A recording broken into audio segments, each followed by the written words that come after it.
Nature, evolution, and history of accounting.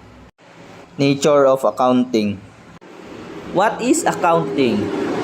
Accounting is a process of recording financial transactions pertaining to a business.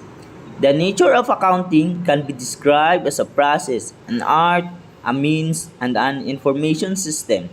It involves collecting, processing, and summarizing and reporting these transactions to entities. Accounting is an art as it involves recording, classifying, and summarizing financial transactions in a significant manner.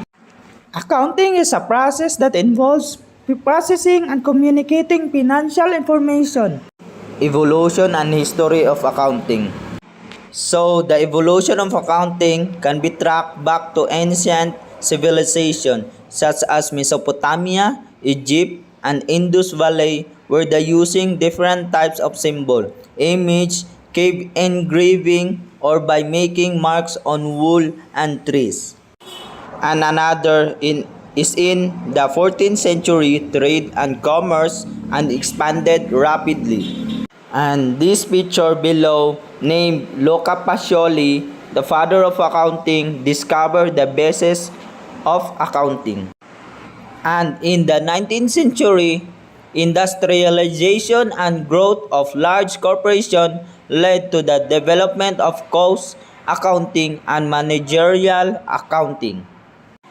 And so that the modern accounting is in the transformation of traditional accounting system and methodologies through the application of technologies and software that automate process and dramatically reduce the needs for human execution. So, summarization. Accounting has a long and fascinating history that dates back thousands of years. The early development of accounting was closely related to development in writing, counting, and money, and Luca Pacioli is considered the father of modern accounting. Accounting has gone through several stages of development, and the railroads and the emergence of corporations were the stimulus for the establishment of accounting professional.